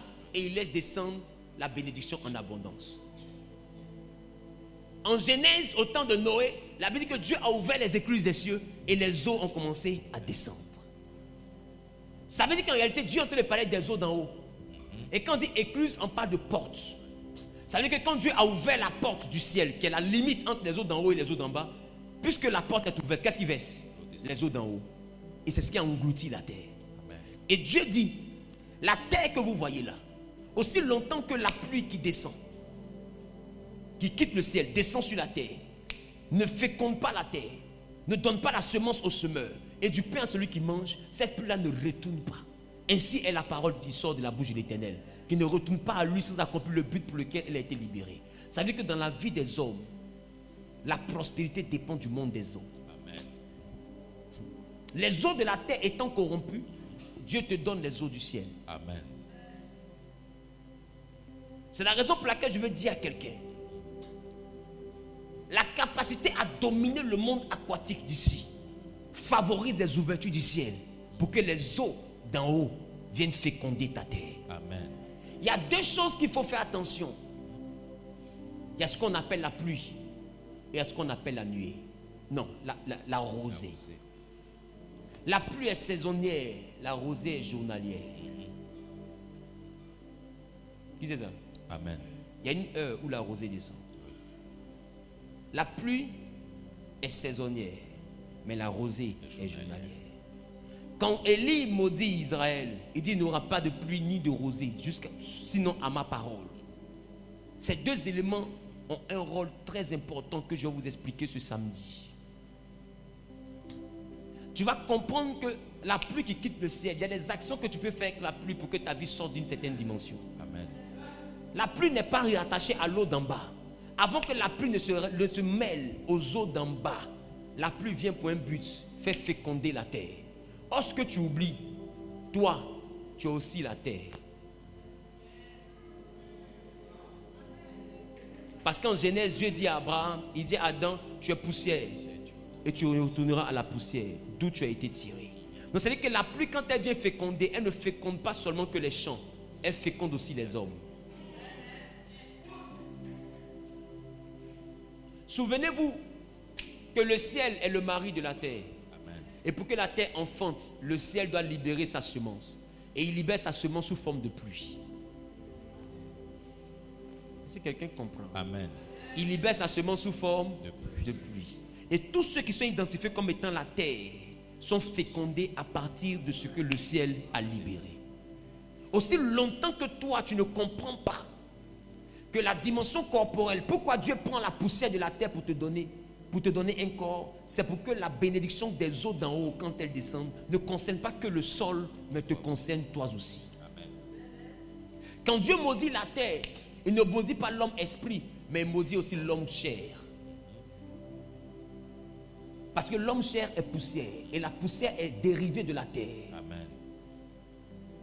C'est pourquoi je vais dire à quelqu'un, il dit la poussière d'elle-même, la terre d'elle-même ne produira que des épines et des ronces. Mais j'ai envie de te dire, Dieu est en train de dire que désormais, Tout ce qui est fait à base de terre, pour prospérer, doit travailler. Pour manger, doit travailler. Mais j'ai envie de te dire, ce n'est pas comme ça que Dieu avait créé les hommes au début. Amen. Dieu n'a pas créé les hommes et les a pas appelés à prospérer à partir de leur travail. La prospérité à partir de ton travail n'est pas une bénédiction, c'est un châtiment. J'aime quand je prêche et puis tout le monde est calme comme ça. J'aime ça. Qui me suit? Amen. La prospérité à partir de ton travail n'est pas une bénédiction, c'est un châtiment. Si tout ce que tu reçois sur la terre vient de ce pourquoi tu as travaillé, Dieu ne t'a pas béni. Amen. Parce que l'ouvrier mérite son salaire. Le salaire n'est pas une faveur. Le salaire est un droit. Si je travaille, que tu me dois 300 000 à la fin du mois, quand tu me payes 300 000, tu ne m'as pas rendu service. Il n'y a pas de merci. Parce que les 300 000, c'est le salaire, la rémunération de mon travail. La bénédiction va au-delà de ton travail. Voilà pourquoi Isaac a semé et il a moissonné le centuple. C'est-à-dire que Isaac a semé, il a moissonné ce qu'il devait moissonner et la bénédiction a envoyé 100 fois ce qu'il devait moissonner. Ça veut dire que la bénédiction est venue s'ajouter à 99%. La bénédiction a envoyé 99 fois ce qu'il devait semer, ce qu'il devait moissonner. Donc tu vois que la bénédiction a donné au-delà de ce pourquoi il a travaillé. En réalité, j'ai envie de te dire, la Bible dit que ce que les hommes vont chercher, Dieu donne ça à ses enfants pendant qu'eux ils dorment. L'homme que Dieu a créé, il n'a pas créé pour souffrir, il a créé pour dominer. Amen. Et j'ai envie de te dire, l'argent n'est pas un objet, l'argent est une entité. On ne cherche pas l'argent, on domine et on attire l'argent. L'avenir n'appartient pas à celui qui se lève tôt. Commence à devenir spirituel et tu comprendras les choses de l'esprit. Est-ce que je parle à quelqu'un? Amen. L'argent est une entité. Et j'ai envie de dire à quelqu'un encore. L'argent que tu cherches, sans obéir au principe, prend la vie.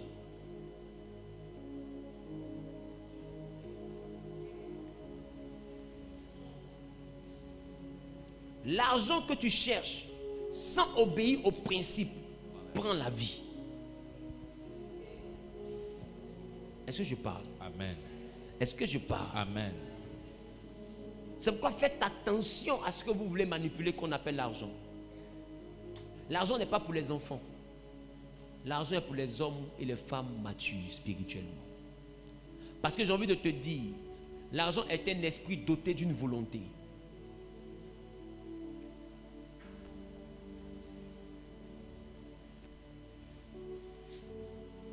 Comme on dit gagner de l'argent, en anglais on dit quoi?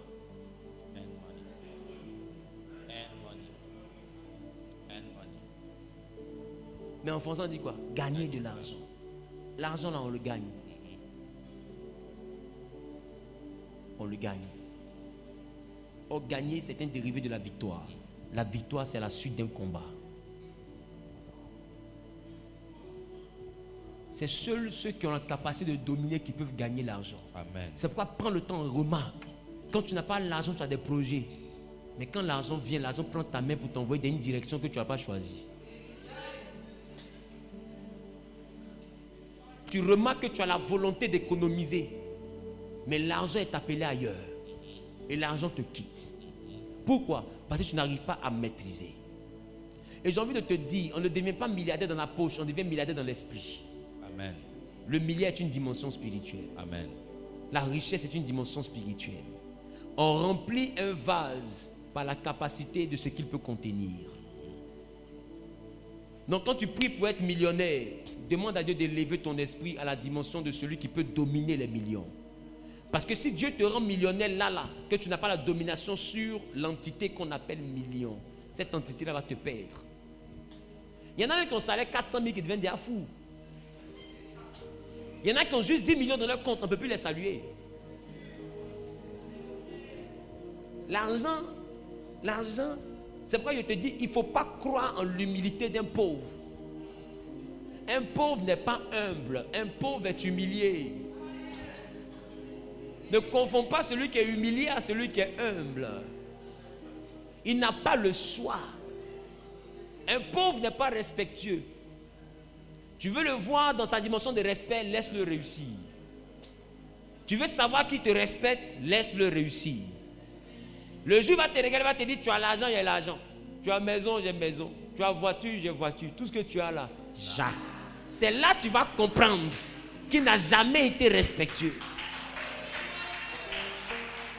Beaucoup vous font la courbette parce que l'argent incline les hommes. Je veux te dire, quand tu pries pour devenir riche, fais attention. Deviens d'abord l'image que Dieu avait créée. Amen. Cette image-là peut dominer sur ce que tu recherches. Sinon, ce que tu recherches, ça va te submerger. Ça va t'engloutir. Ça va t'engloutir. L'argent est une force. Je vais te dire, sur cette terre, ce que l'argent ne peut pas résoudre, c'est Dieu seul qui peut résoudre. Amen. Tout ce qui dépasse la capacité de l'argent, il n'y a que Dieu seul qui peut résoudre. Même où tu es assis là, je te dis que ta tête a un prix.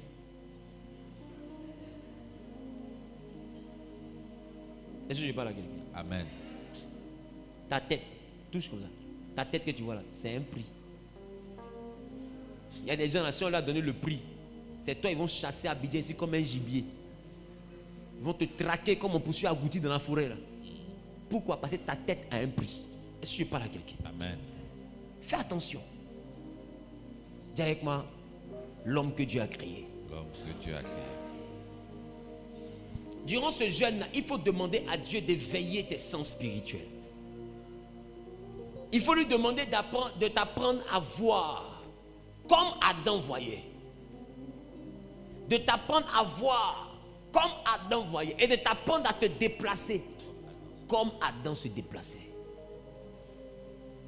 Ah, est-ce que je parle? Amen. Est-ce que je parle? Amen. Est-ce que je parle? Amen. Est-ce que je parle? Amen. Qui est prêt pour ça? Yes.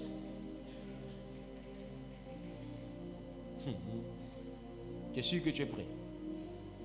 Je suis sûr que tu es prêt. Amen. Je suis sûr que tu es prêt. Amen.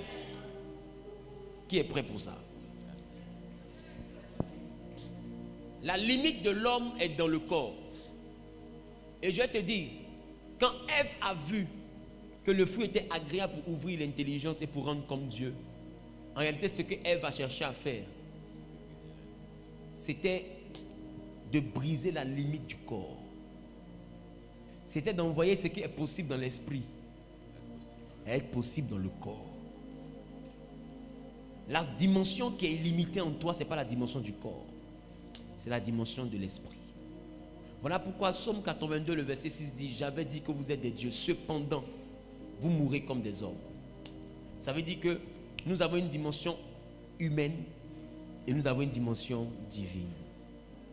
Nous sommes Dieu que par la dimension de l'esprit. Tu veux exister dans la dimension de la divinité, aiguise ton esprit. Tu veux vivre comme un homme, aiguise ton corps. Est-ce que je parle à quelqu'un? Amen. Est-ce que je parle à quelqu'un? Amen. Dieu t'a créé pour que tu sois Dieu. Dieu t'a créé pour que tu sois Dieu. Mais pas Dieu dans le ciel, Dieu sur la terre. Pas Dieu dans le ciel, Dieu sur la terre. Répète après moi, pas Dieu dans le ciel. Pas Dieu dans le ciel, Dieu sur la terre. Dieu sur la terre. C'est normal que tu règnes. C'est normal que tu domines. Amen. Amen. Que Dieu fasse de toi la domination de la maison de ton Père. Amen.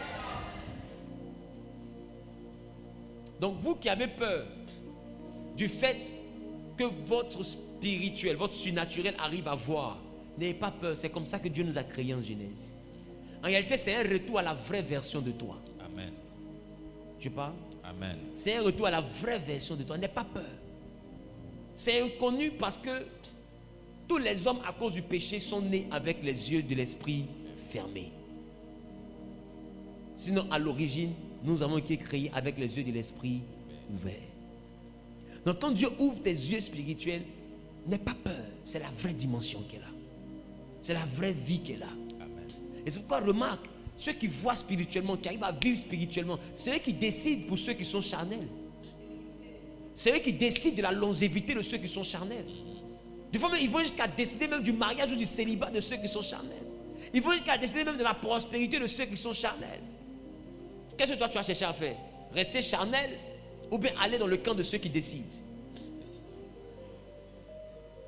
Alors deviens un esprit. Amen. Comme en Genèse. Et par ce jeûne de 10 jours, la dimension spirituelle en toi va commencer à éclore. Amen. C'est pas un jeûne pour demander mariage. Pardon. Après mariage là, il y a bagarre. C'est pas un jeûne pour demander travail. Après travail là, il y a fatigue. Tu n'as pas voir quelqu'un qui travaille et puis lundi matin il est heureux. D'autres même sont assis, ils sont déjà en boule. Pourquoi? Parce que demain est lundi. N'est-ce pas? Amen. Même ceux qui vont à l'école, quand ils vendredi soir comme ça, tu sens qu'il y a un esprit de liberté qui descend sur toi. Il y a un ouf. Mais quand on dit dimanche soir, tu as l'impression de venir t'annoncer le décès de ta mère. Parce que demain matin, tu vas encore voir le professeur. Qui me comprend? Amen. Je veux te dire une chose. La vie que nous vivons est commandée par le monde invisible. Le jeûne, là, c'est pas pour mariage. Pour ça, là, tu n'as pas besoin de jeûner. Parce que les gens se marient dehors là-bas sans miracle.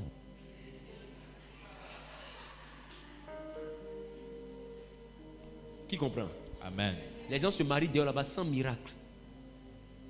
Les gens se marient là-bas sans Jésus même dans leur vie. D'autres ont la grâce du mariage, ils marient, divorcent, remarient, divorcent. Eux-mêmes là, c'est des marieurs, ils se marient. Donc, pour te marier là, tu n'as pas besoin de venir à l'église ici. À l'église ici, normalement, on t'apprend comment vivre par l'esprit et comment accéder au royaume. Le royaume n'est pas terrestre, le royaume est céleste. Ce qui est terrestre, c'est la nouvelle Jérusalem. Le royaume est venu jusqu'à nous. Le royaume est au milieu de nous, dit la Bible. Dans ce qu'on appelle le royaume des cieux n'est pas dans le ciel. Jésus dit, c'est par le doigt de Dieu que je chasse des démons. C'est que le royaume des cieux est venu jusqu'à vous. On ne va pas vers le royaume vient à nous. Jean-Baptiste a dit, répentez-vous car le royaume des cieux est proche. Le royaume n'est pas dans le ciel, le royaume est avec nous sur la terre. Et ce que je t'enseigne là, c'est le royaume. Vivre dans le royaume, c'est vivre par l'esprit de Dieu. Vivre dans le royaume, c'est être conscient des choses spirituelles et dominer dans le monde spirituel. Tu ne peux pas changer la loi du physique si tu ne domines pas dans le monde spirituel. Je souhaite que Dieu te fasse comprendre ce message. Amen. Pour que tu arrêtes d'être une victime. Que tu arrêtes d'être la proie. Et que tu deviennes le prédateur. Amen. Dans l'église, tu as le choix. Tu peux devenir une brebis. Ou tu peux devenir lion. Jésus t'a donné le choix. Il a une dimension où il est l'agneau. Il a une autre dimension où il est le lion de Juda. Amen. Tu as le choix. Si tu rentres ici, que tu veux être celui qu'on poursuit tous les jours, reste une brebis. Chaque nuit, ils vont te poursuivre. Parce que dans la forêt, les prédateurs poursuivent les moutons. Mais tu ne vas jamais voir un lion, même s'il est en jeûne, venir poursuivre son ami lion parce qu'il veut le manger. Dis avec moi, c'est impossible. C'est impossible. Lion ne mange pas lion. La chose que les lions font, ils se couchent côte à côte et puis ils réfléchissent à qui ils vont tuer. Parce que mon ami, de toute façon tu as faim là. C'est comme ça que j'ai fait. Si tu es malin, concentrons-nous à chercher biche. Est-ce que quelqu'un me comprend un peu? Amen. Il ne faut pas m'emmerder. Donc nous sommes dans un monde où celui qui ne dévore pas est dévoré. Tu as intérêt à devenir un esprit avec le Saint-Esprit. Amen. Pour garantir ta longévité. Dans un monde où spirituellement on poursuit, physiquement on empoisonne. On se cache où? S'ils t'ont loupé en haut, ils ne vont pas te louper en bas. C'est quel monde ça? Regarde, on va dire, c'est quoi ça? C'est quoi ça? Il te faut devenir spirituel pour augmenter tes chances de réussite, tes chances de longévité, tes chances même de santé. Parce que même la maladie aujourd'hui est donnée par le monde de l'esprit. Amen. Les maladies ont existé lorsqu'il y a eu conflit entre Dieu et les hommes. Les maladies ont existé lorsque les choses, la hiérarchie a été modifiée. Si tu reprends possession de qui tu étais, si tu deviens qui tu étais, cet être à l'image et à la ressemblance de Dieu, tu domineras sur tout. Le point, c'est que vous venez à l'église et vous vous concentrez sur travail, voyage, mariage, compte en banque, toutes ces choses-là, Dieu va vous donner. Mais il se soucie beaucoup plus de votre longévité, de votre éternité, de votre sécurité. Amen. C'est pourquoi il dit parmi vous, personne ne donne à son enfant un serpent quand cet enfant lui demande un œuf. Amen. Il dit méchant comme vous êtes, vous donnez de bonnes choses à vos enfants. Combien de fois le Père ne donnera-t-il pas l'esprit à ceux qui lui demandent? C'est-à-dire que tous ceux qui lui demandent là, il ne leur donne pas ce qu'ils lui demandent. Tous ceux qui lui demandent, il ne leur donne pas ce qu'ils lui demandent. Quand nous lui demandons, il nous donne le Saint-Esprit. La Bible dit, il donne l'Esprit à ceux qui lui demandent. Donc quand vous priez pour demander quelque chose à Dieu, ce n'est pas la chose qu'il vous donne.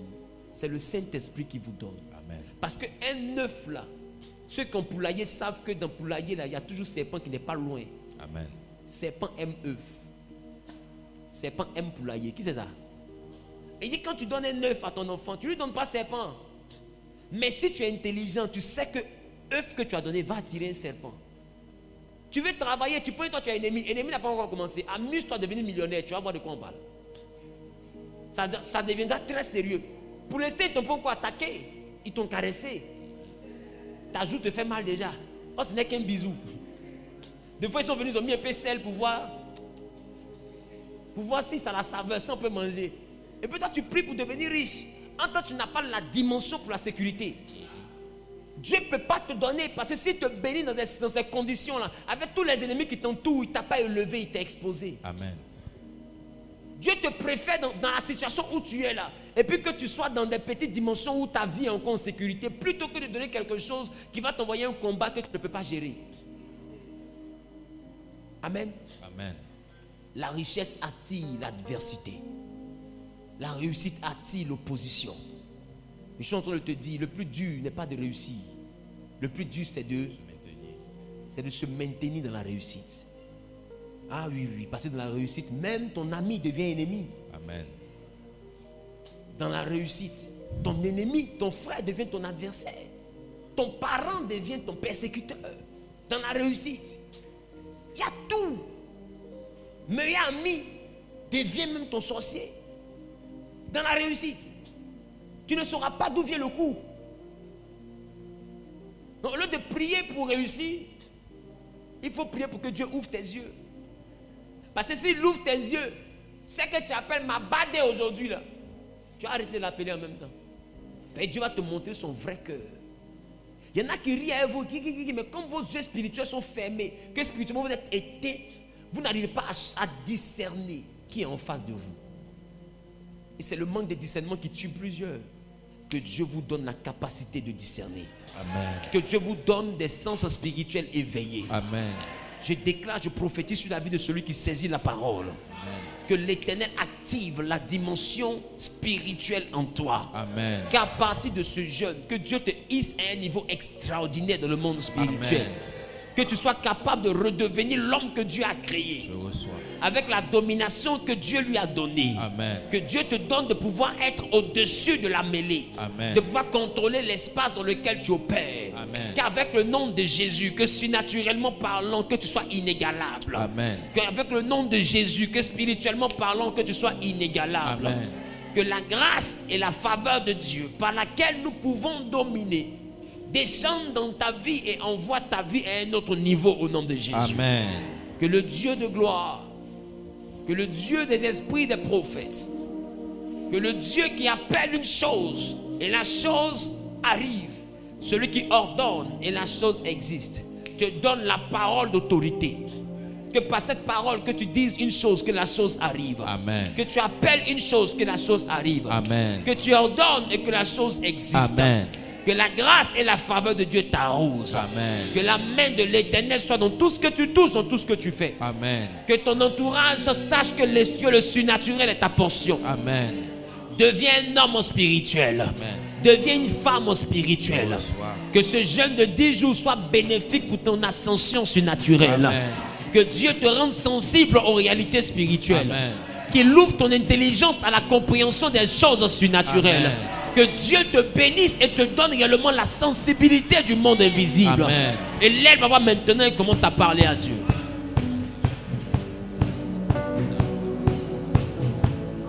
Et lève la voix maintenant et parle à Dieu.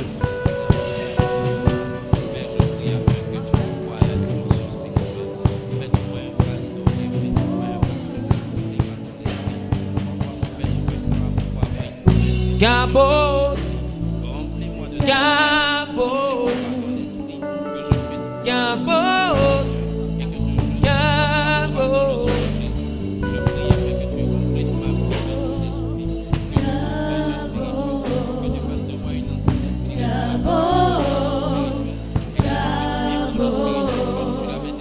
Que ta nuée descende sur nous. Que ta nuée descende sur nous. Que ta puissance descende sur nous. Que ta puissance descende sur nous. Gabot,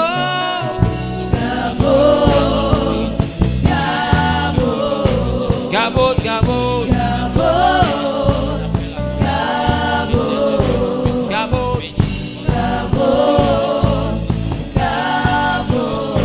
Gabot, Gabot, Gabot.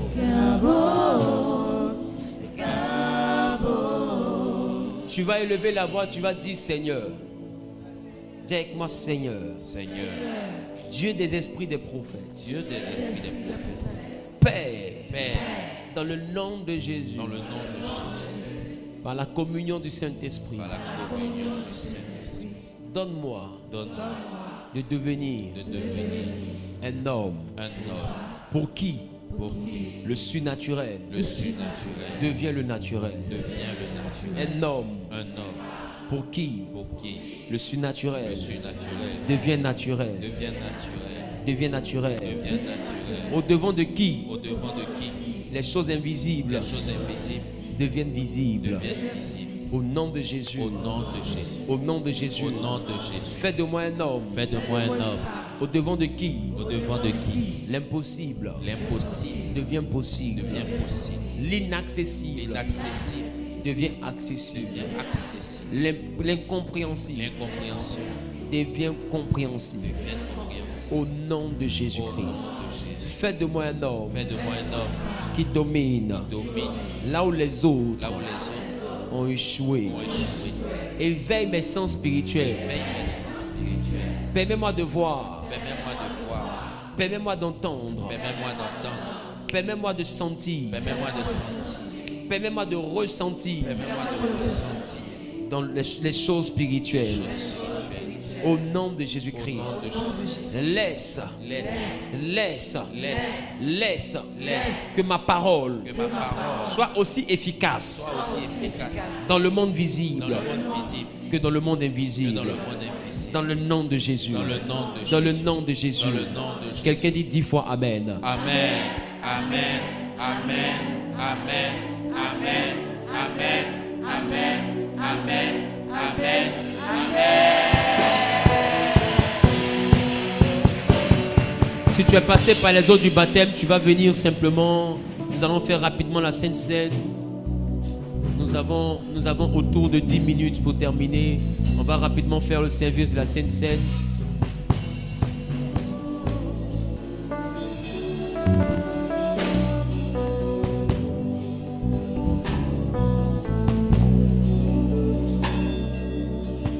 Surnaturel est le naturel pour toi, mon Dieu.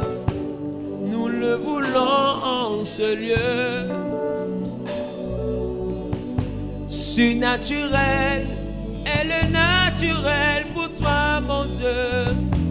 Nous le voulons dans nos vies. Surnaturel. Le surnaturel est le naturel pour toi, mon Dieu. Nous le voulons en ce lieu. Surnaturel est naturel. Le surnaturel est le naturel pour toi, mon Dieu. Nous le voulons en ce lieu. Surnaturel. Le surnaturel est le naturel pour toi, Dieu, nous le voulons, ce Dieu. Surnaturel est le naturel pour toi, Jésus. Nous le voulons dans nos vies. Naturel est le naturel pour toi, Jésus. Nous le voulons, ce Dieu. Si le Dieu des esprits, des prophètes me touche, j'entendrai, je verrai comme jamais. Si le Dieu des esprits, des prophètes me touche, j'entendrai, je verrai comme jamais. Si le Dieu des esprits, des prophètes me touche, j'entendrai, je verrai comme jamais. Si le Dieu des esprits, des prophètes me touche, j'entendrai, je verrai comme jamais. Ouais, moi, soutiens-moi, papa, ouais, moi, soutiens-moi, j'ai besoin de toi, j'ai besoin de toi, j'ai besoin de toi, j'ai besoin de toi, ouais, moi, ouais, moi.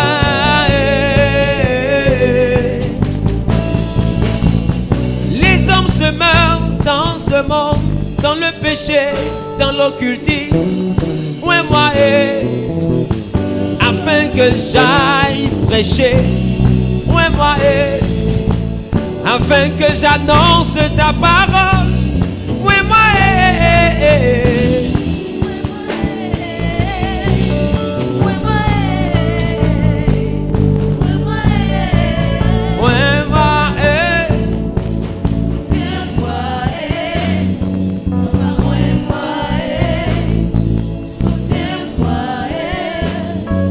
je prie, Dieu d'Abraham, d'Isaac et de Jacob, je l'ai avant en qualité de prophète, établi sur cette maison par la vertu du Saint-Esprit. Il n'a jamais été dans ton plan que, Dieu de gloire, que nous soyons au-dessus de toi. Il a été dans ton plan que nous soyons ton image. Seigneur, nous nous appuyons sur ton sacrifice pour que nos faiblesses deviennent des forces. Et nous prions afin de réclamer la sanctification de ce pain et de ce vin pour qu'il soit selon ta parole, ton corps et ton sang. Et que par ce repas, que la dimension spirituelle en nous soit fortifiée, soit établie. La dimension spirituelle en nous soit élevée. Laisse que ta grâce, laisse que ta faveur nous inonde. Et permets, Dieu de gloire, que ce message prenne forme et soit consolidé en nous par ce repas. Gloire et louange te reviennent au nom de Jésus, j'ai prié. Quelqu'un a dit Amen.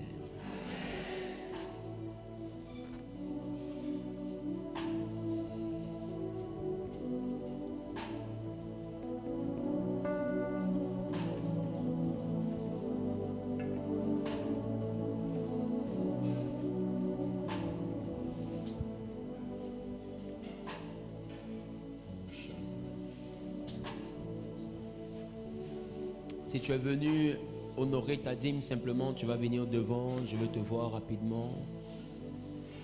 Ceux qui sont venus honorer leur dîme, venez rapidement, venez devant. Vous venez ici comme à notre habitude.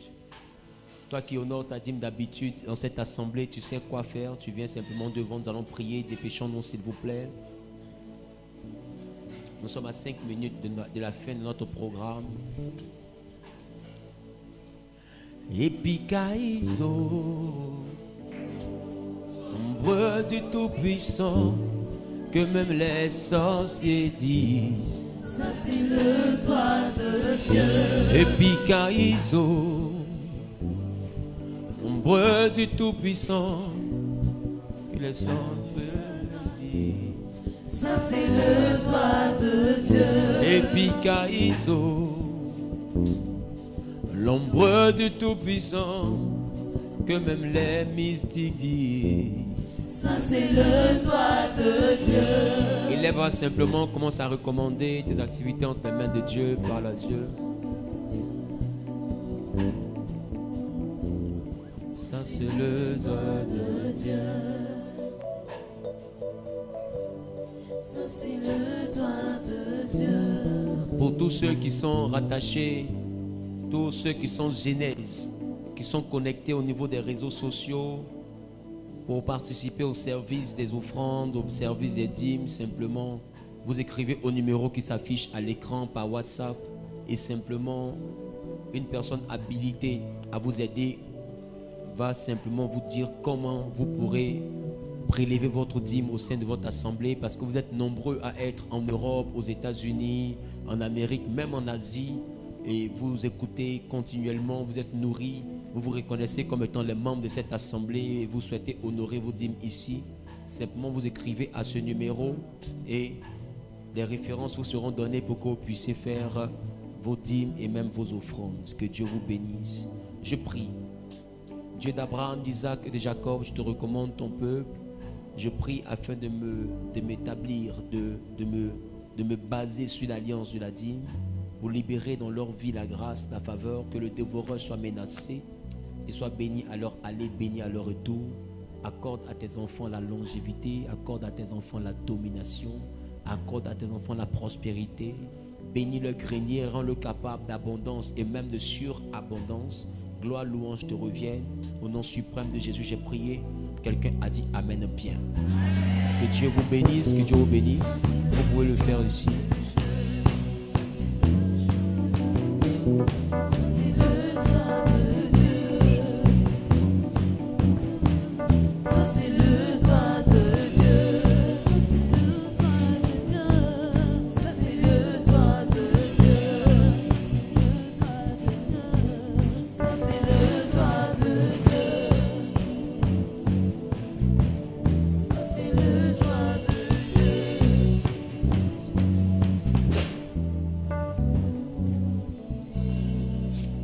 Amen.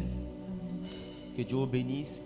Nous sommes à 2 minutes de la fin. Permettez-moi de donner rapidement des annonces. Le samedi prochain, quelqu'un dit samedi 8, nous aurons la cérémonie d'ordination des pasteurs de l'église Genèse et nous aurons aussi la cérémonie de consécration des diacres. Amen. Diacres et diaconesses. Et ça va se faire ici à partir de 17h. Amen. Donc, ce samedi, nous aurons cette séance et nous aurons des invités, nous aurons des personnes qui viendront de l'église de mon père et qui vont nous assister, qui vont c'est-à-dire être avec nous pour pouvoir faire cette ordination et aussi cette consécration. Alléluia. Donc, il est important que tu sois présent. D'accord? C'est vrai que c'est dimanche qu'on a culte, mais le samedi de manière exceptionnelle, ta présence est souhaitée. Amen. Parce que nous allons profiter de ce moment, non seulement pour faire la consécration, mais pour aussi présenter la vision. Parce qu'aujourd'hui, Dieu nous met à cœur de pouvoir ouvrir aussi l'église au niveau de la France. Nous avons des personnes là-bas aussi qui sont prêtes, que Dieu a appelées au ministère et qui ont répondu à l'appel. C'est pourquoi après la cérémonie d'ordination ici, je me rendrai en mission en France pour près de 7 jours pour faire aussi l'ordination des pasteurs de Genèse France. Parce que depuis quelques mois déjà, nous avons toute la documentation qui nous donne le droit d'existence légale sur le territoire européen, pas seulement que sur le territoire français. Donc dans toute la zone Europe, nous avons aujourd'hui le droit d'exercer en tant qu'église officiellement établie, voilà, dont l'association est parue même au journal officiel. Donc c'est pour dire que c'est légalement constitué dans tous les pays de la zone euro. Amen.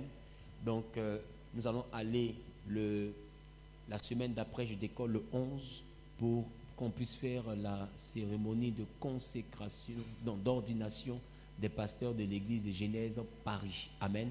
Et après ça, ils vont pouvoir débuter les cultes tous les dimanches du côté de Paris. Amen.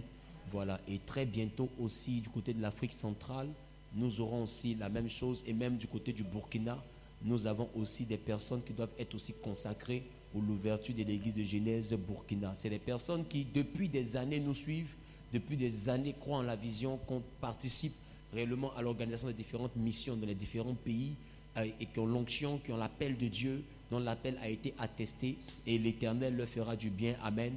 Et Dieu leur a fait confiance et Dieu décide de leur confier la vision Genèse sur le territoire où ils se trouvent.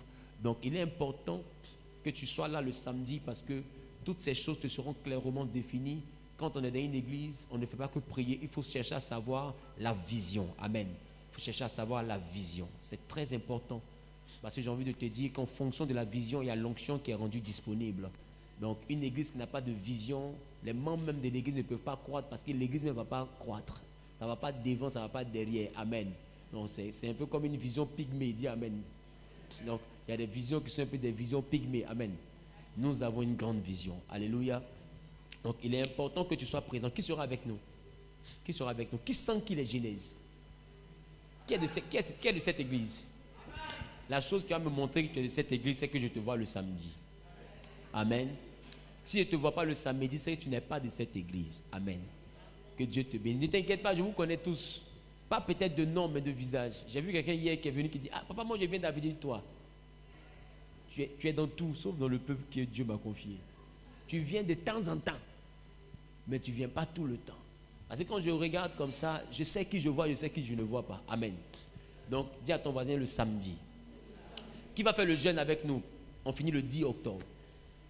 Si tu as compris l'enseignement d'aujourd'hui, normalement tu dois te lever dans le jeûne. Amen. Que Dieu vraiment te bénisse. Alléluia. Qui a remarqué que depuis un certain moment, nous sommes en plein dans les travaux? Qui a remarqué? Voilà. Le samedi prochain, on aura des invités. Les pasteurs et tout vont inviter et tout. Il y aura leurs proches, les proches même des diacres. Il y aura des personnes qui vont venir soutenir, qui vont venir assister. D'autres vont venir faire béret, etc. D'accord? Dans la cour, vous avez vu qu'on a pu faire les pavés pour vraiment rendre la cour correcte. Même à la déventure, on a mis les pavés et tout. Dans la cour, nous avons pour projet de mettre un baptistère, un peu comme une piscine hors sol, qui nous permettra de faire les baptêmes sur place ici, à l'église directement. Mais le projet que nous avons cette semaine, c'est de renouveler la peinture. Parce que le samedi, quand les gens arrivent, il faut qu'ils trouvent quelque chose de correct. Vrai ou faux? Il faut qu'ils trouvent quelque chose de correct. Quelque chose de correct. Voilà. Donc, s'il y a des hommes et des femmes qui veulent contribuer à cette action, ces personnes-là sont priées de se tenir debout, de venir devant, et puis on va prier. Tout de même, s'il n'y a personne, je vais faire. Amen. Donc, tenez-vous debout simplement. Dieu te met à cœur de participer. Venez devant, venez devant. Venez devant, venez devant. Dieu te met à cœur de participer. Je veux prier pour toi. Enlevez la caméra sur eux, s'il vous plaît. On ne sait pas, peut-être que, je ne sais pas, leurs parents sont allés regarder, ils vont dire: ah, non, toi tu as l'argent pour aller mettre peinture dans l'église. Vous savez, c'est tout ça souvent qui retient les gens. Amen. Donc enlevez la caméra sur eux. Voilà. Très bien. Maintenant, toi qui es connecté au réseau, qui as envie de les voir, au lieu de les voir, il faut écrire au numéro qui s'affiche là pour participer aussi. Amen. Ce n'est pas dans tout on fait affirage. Voilà, donc tout à l'heure, on aura le temps d'échanger. Et puis, ensemble, on va voir comment est-ce qu'on peut se mettre ensemble pour réussir ça rapidement. Pour qu'à partir de demain déjà, les gens puissent, les ouvriers puissent commencer le côté de la peinture jusqu'à l'extérieur. Je vais voir aussi dans quelle maison on pourra mettre les carreaux. Ça, c'est pas à votre niveau. Pour vous, là, c'est la peinture. Amen. Donc, et qu'il y a des carreaux, tout le temps comme ça. Joe, c'est immeuble, on est venu construire. Mais... Amen. Donc, ça, c'est pas à votre niveau. Votre niveau, c'est ce qui concerne la peinture. On va se mettre ensemble et puis on va essayer de faire ça. D'accord?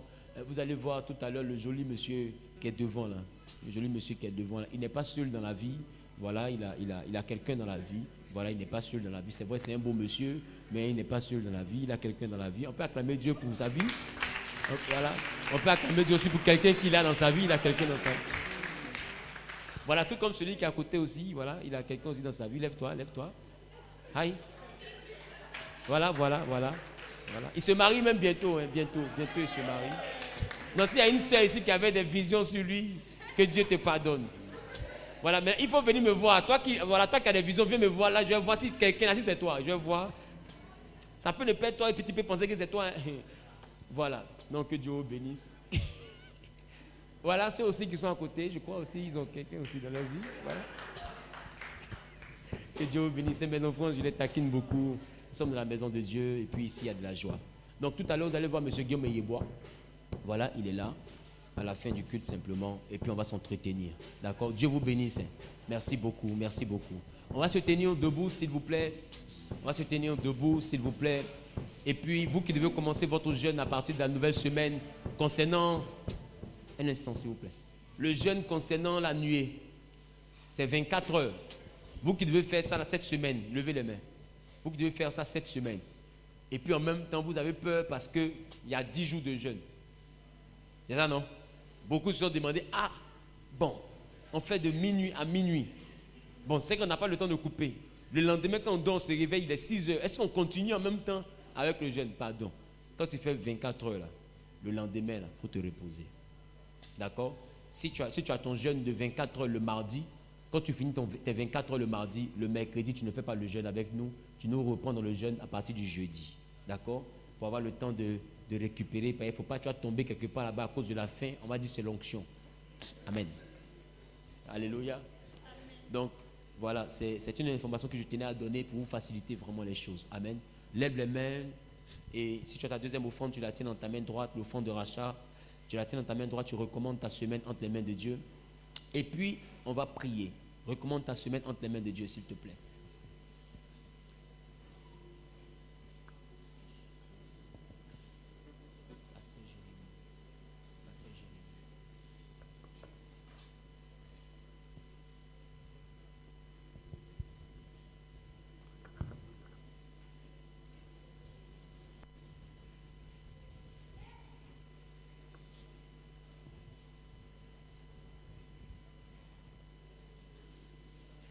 Tu es Dieu d'Abraham, Dieu d'Isaac, Dieu de Jacob. Je te recommande la semaine de ton peuple. Je prie que tu puisses raccompagner les uns et les autres à leur domicile respectif. Laisse que cette semaine soit une semaine de grâce. Nous avons fait ce culte d'action de grâce pour te dire merci pour la semaine que tu nous as donnée, qui s'achève aujourd'hui. Et demain, à partir de 5 heures, nous viendrons te recommander notre semaine qui commence à partir de demain.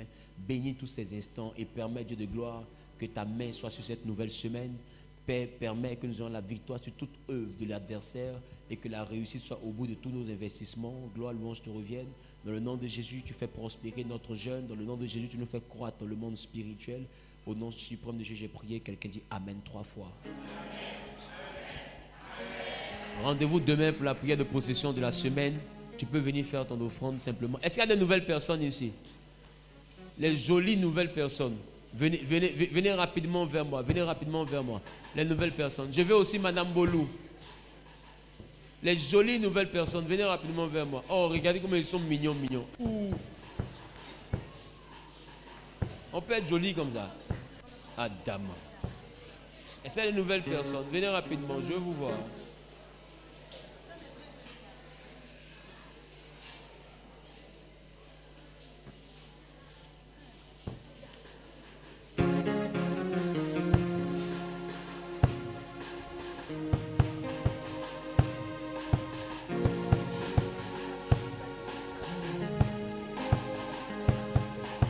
Son nom, c'est jour d'agir.